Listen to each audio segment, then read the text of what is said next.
Hello, and welcome to Religion and Life. I'm your host, Ozzie Ostwalt.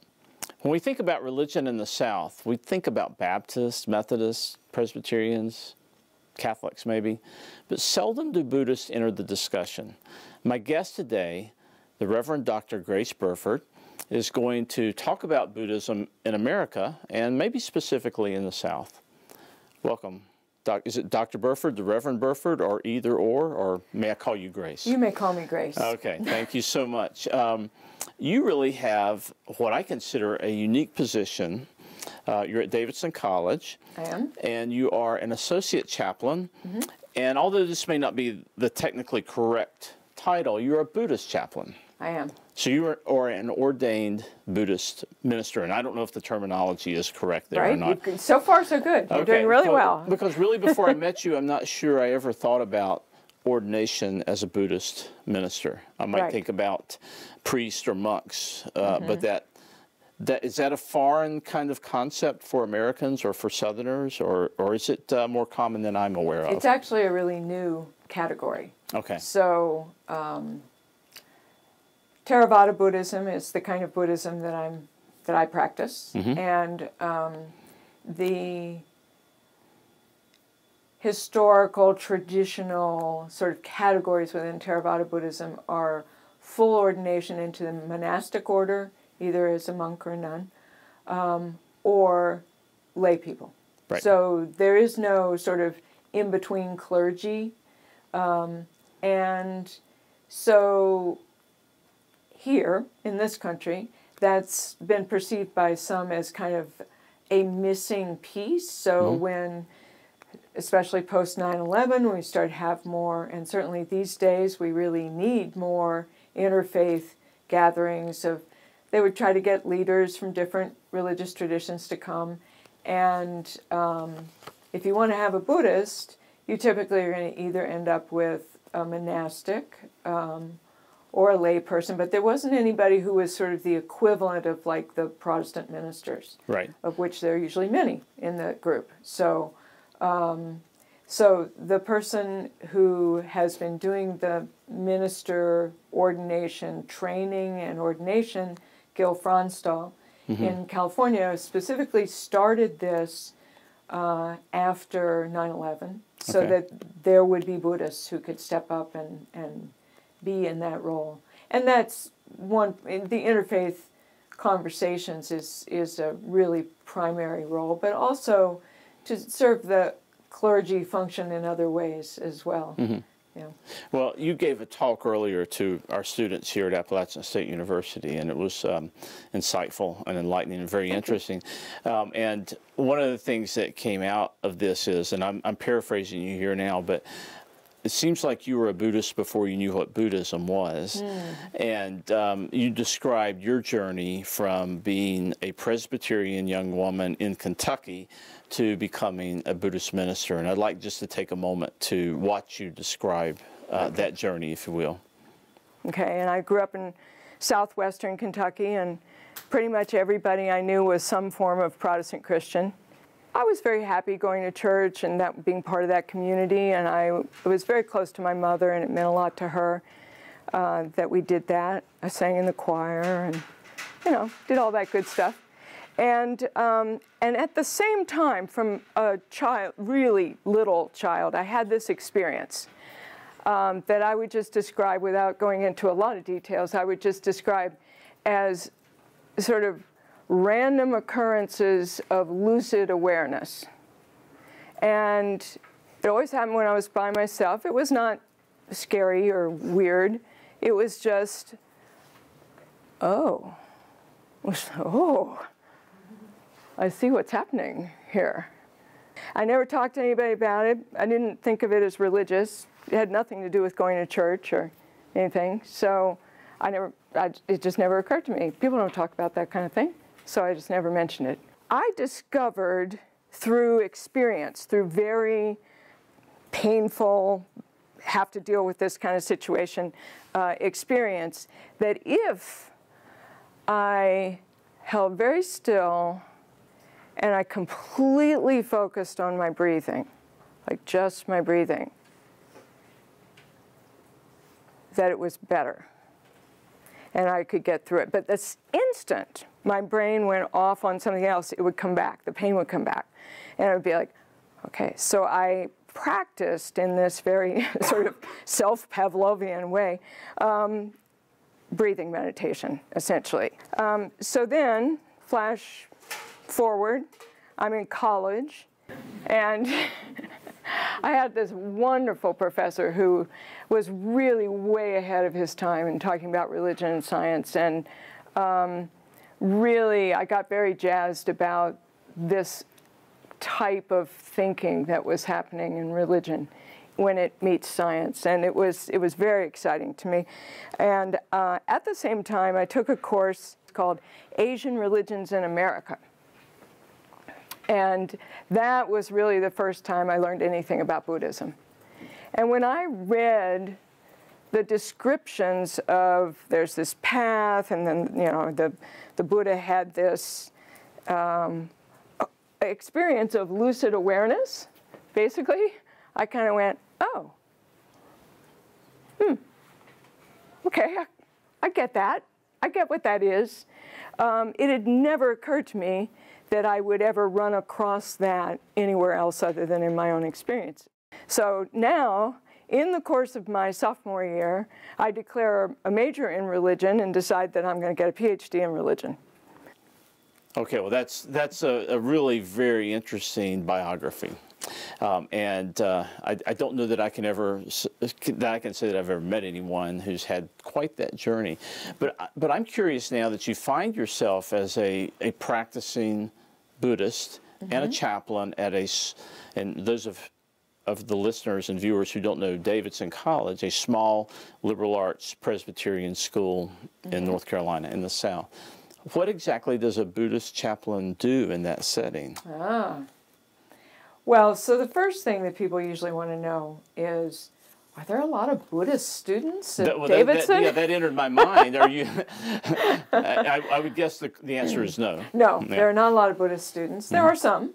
There are some. But so I find that I explain to a lot of people these days about ministers and chaplains, and that ministers minister typically to a congregation or group of people who follow their religion or and even their denomination, their form of their religion.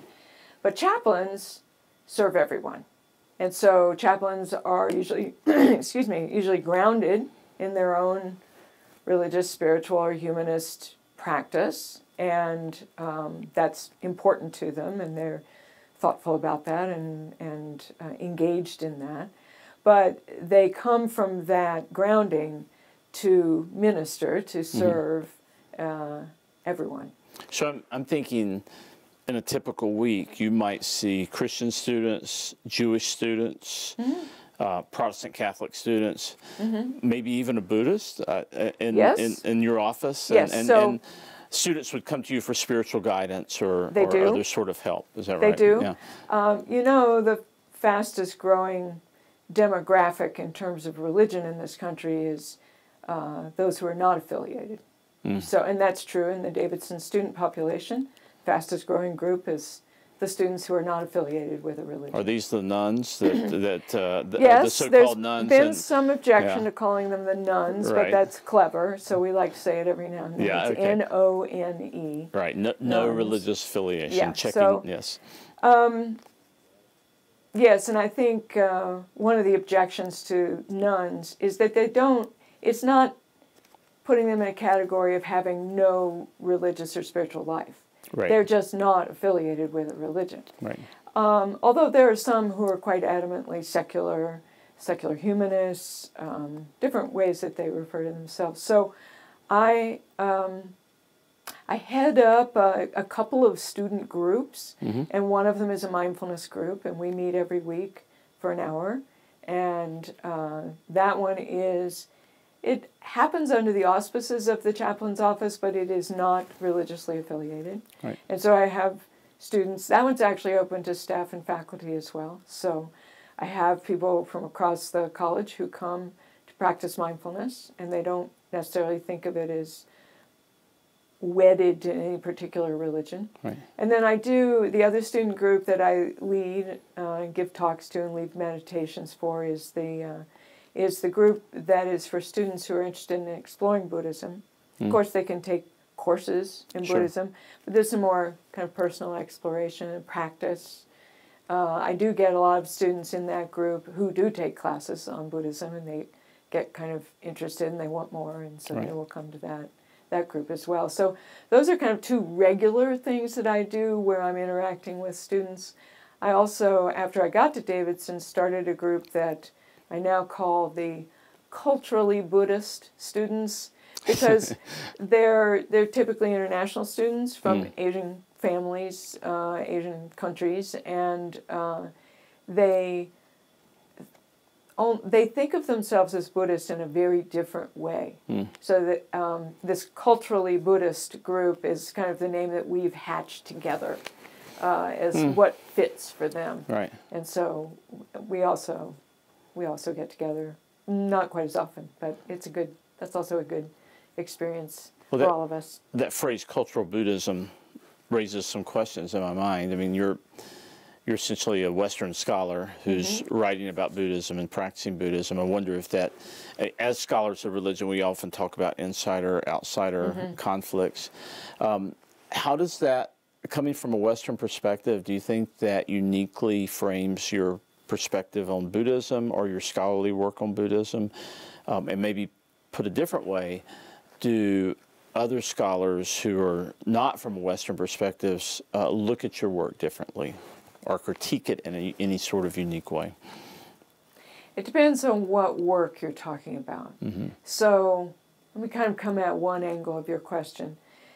I think in the time that I've been professionally active, so 30 years, it's been a really interesting sort of tension for those of us who are, we now have a hyphenated compound word for this, we are scholar practitioners. And so we practice the traditions that we teach. And we basically had to be in the closet about the practitioner part for most of our careers. Right.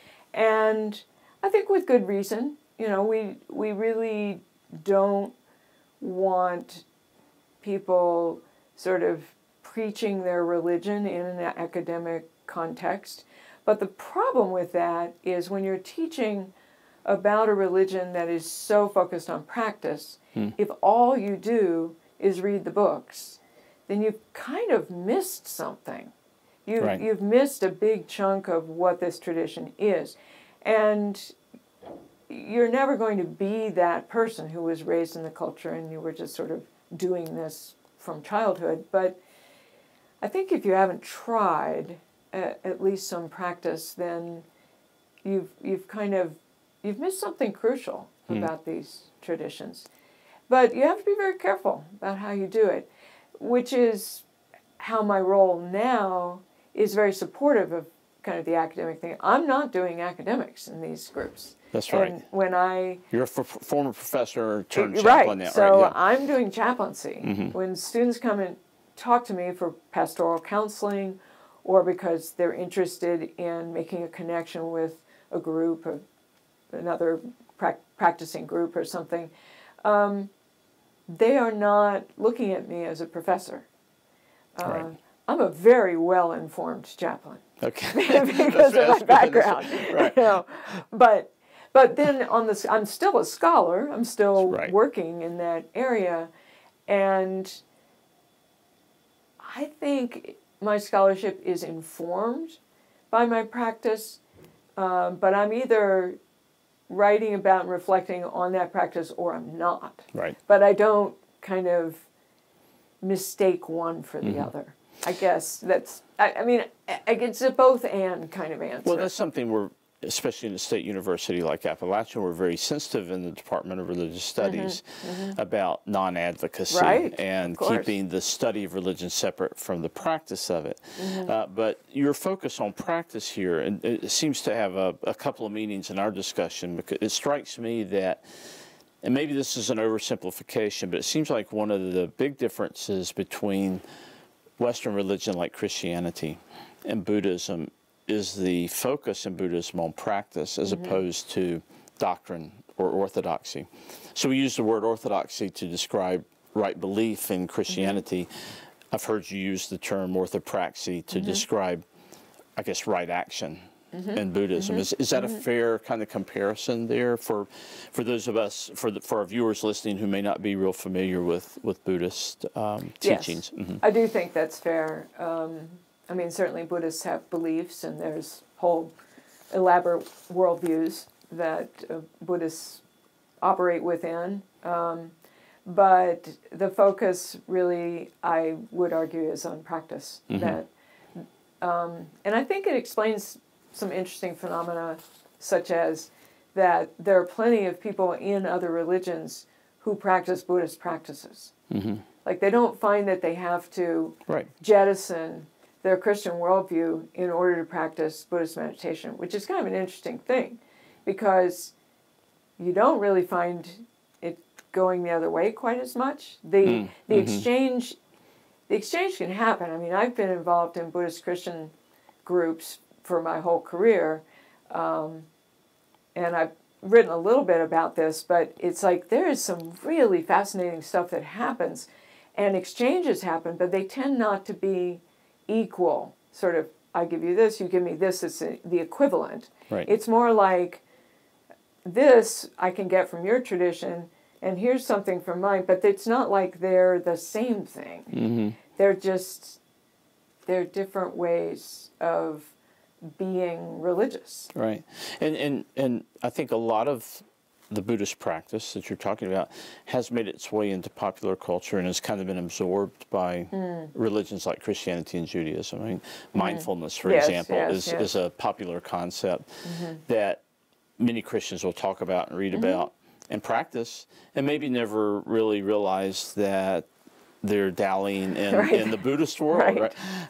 So why do you think it's important for, say, an undergraduate student at Davidson or at Appalachian to take a course in Buddhism? Or do you think it's important?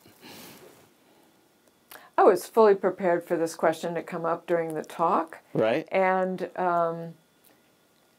I was really interested to ask the students sort of why they would take a course where they would learn about Buddhism, because I think the answer to the question hinges on their intention. I do think the days are gone when you can live in this world as if there's only one religion. Right. And having some knowledge of other religions is important. Do they necessarily need to know about Buddhism? No, but I think knowing something about multiple religions is just part of being, alive in the world today. Right. Yeah, one of the things we were taught early on was if you only know one religion, you really know none. Right. Right. Yes. Yeah. Yes. So it's important to part of our training. Part of our training, and part of becoming kind of culturally aware and educated. So I don't want to give the impression that Buddhism is sort of homogenous. Oh no. Yeah. So you mentioned you were part of the Theravada tradition, and that's I don't know if minority tradition is the appropriate term or not, but the more mainstream tradition, I guess, is Mahayana or other traditions, and of course in America we know Zen quite well, but perhaps that's not a tradition that's so traditional elsewhere. So I mean, how do you navigate the various traditions of Buddhism, and do they differ significantly? Yes, they do. Okay. Differ significantly. And I think that sort of mainstream label is, I mean, let's just break that down a little bit. What do you mean by that? It would be very context specific. So if you want to add up all the Buddhists in the world, right. You're kind of, so the Theravada tradition is the last remaining of a multiplicity of early traditions that were the first sort of diversification of Buddhism. Right. Happened a long, long time ago. All those other schools have died out except the Theravada. So the Theravada carries on, but it's basically one school, and it is fairly homogenous in the various places where it's practiced. Partly because it's conservative Buddhism. Their name, Theravada, means the words of the elders. And so this is their claim to fame, is that they preserve the words that were remembered by the immediate followers of the Buddha. Is this is what he taught. And we don't change that. Of course they did. But, you know, that's their distinctive nature. Right. And so then what happens is the Mahayana arises later, and one of their points of contention is that these Theravada Buddhists are really stuck and conservative, and they're not going with the program that everything changes, and so we change it. And I'm being very kind of simplistic about this, but what happens is you get a lot of Mahayana schools. Okay. A lot. I mean, I couldn't even tell you. I've been studying this stuff all my life. I couldn't tell you all the Mahayana schools. So an interesting thing about, so the Mahayana develops and develops and develops, and Theravada carries on, and then you have like the blossoming of Vajrayana Buddhism in Tibet, which is like, it is the youngest version and the smallest in the world. But you would not know that in America, right? You might think, oh, Tibetan Buddhism, it's huge, but it gets a lot of media attention. Yeah, right? it gets a lot of media attention for a lot of good reasons. Buddhism is that, you have the red hats and the black hats and the yellow hats. And you have the Dalai Lama. And the Dalai Lama does give a kind of universal face to Buddhism, right? So anyway, this is a longer conversation about how we get these impressions. Right. But basically, if you add up all the Buddhists in the world, when you add up the Mahayana, you're adding up all these different schools. And that would be the biggest group. Depending on whether you count the Chinese. That's a big if on the total population number. It's hard to measure the religiosity of the Chinese. It is. Yeah. It is. And whether they're Buddhists, whether they're religious at all. Right. I mean, that's a failure of our categories, basically. It's not anything wrong with the Chinese. It's a failure of the categories we're using. Well, the whole concept of religious identity for someone in China would not resonate in the same way it would for an American. Hence my culturally Buddhist students. Exactly. Yeah, I mean, they don't, it's a whole, their understanding of being Buddhist is completely different. Anyway, so you have Theravada Buddhist communities in this country that are Asian, either first, second, now third generation, from Southeast Asia primarily. And then you have the American insight meditation kind of stream of American Buddhism that was heavily influenced by the Theravada. Like and most of their this is the branch that you're part of. Well, that's where I have my ordination, but it's not what I've practiced for most of my life. So, because I'm much more grounded in sort of Buddhism. Yeah, I'm trying to put you in a box here, done right? And Buddhism so kind of I'm much more influenced by Asian teachers directly, like the founders of and the big teachers in American insight meditation. They also were very heavily influenced by teachers in Southeast Asia. And, but that has developed into its own thing. So there are quite a few of them around. And then you have the refugee community and the Vajrayana. So it's a little hard to, it really depends on where you are. But now, your original question was about being in the South. Yeah. Yeah. So there's a little bit of all these Buddhists in the South. Right. Really tiny populations. Well, sure. As part of the overall religious population, Buddhism is going to be a small part. But there are places where there are a lot more of them. But it also strikes me that Buddhism, to be such a small part of the population, has a kind of outsized influence, if you will, through meditation and mindfulness practice and simply breathing exercises. You led the group in earlier. That's part of counseling. So there's this kind of cultural influence, it seems, that Buddhism is having on American culture. It does seem that way. Yes, I agree. It's very interesting. Although there is that real disconnect of people don't know where it came from. But I think that matters and it doesn't matter. So it matters only in the sense of, does it lose its purpose? So mindfulness, I'll tell you the place where this has come up the most, the sort of friction around this. People teaching mindfulness in corporate settings so that you can continue to rape and pillage the world. I mean, that's really extreme, but that is the kind of, no, don't teach these people mindfulness. They'll just be better at what they do. So mindfulness to create increased productivity is not the original purpose of mindfulness. So right. So we're getting close on time here, but I want to give you a chance. If you could tell our viewers one thing, if you could communicate one thing about Buddhism that you would like for Americans in the South to know, or Americans in general, what would it be? Oh, let's see. I think possibly this point about the practice, that the practice is what's important, and not to get hung up on the fact that Buddhists do not pray to God. This is not what Buddhists do.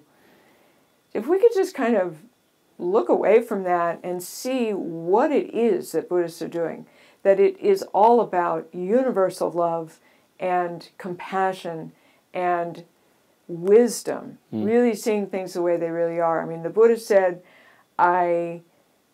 everything I taught is just about one thing. It's about suffering and the ending of suffering. Right.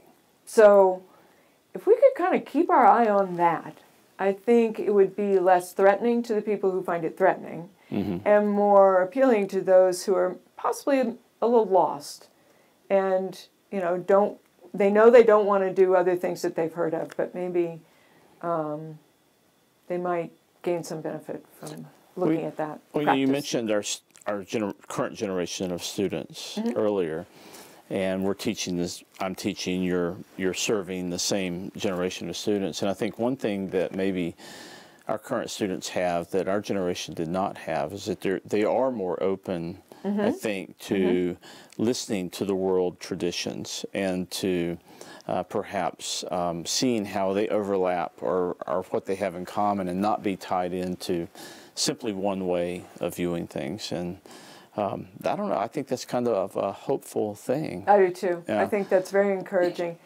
I think when I first started teaching, which was a while ago, I didn't particularly appreciate one form that would take, which is students would come into the class, they would want to know how Buddhism is just like every other religion. That's really all they were interested in. Right. Just looking at the commonalities. And I was very interested in the distinctions, you know, in the ways in which it's different. Isn't that interesting? And how do we work with that? But I think current students are much more savvy about diversity. They're much more inclined to see something positive in difference. So I'm very encouraged by that. Well, that's a great, hopeful note to end on, I think. I really appreciate you joining us today. Well, thank you so much. And coming to our university, our students enjoyed you, and I appreciate it very much. Thank you. Yeah. That's it for our program this time. Thank you for joining us on Religion and Life, hosted by App TV. I want to thank the Reverend Dr. Grace Burford once again for taking time out of her busy schedule to join us. And I hope you'll join us again next week when we continue to explore the role that religion plays in life. Thank you.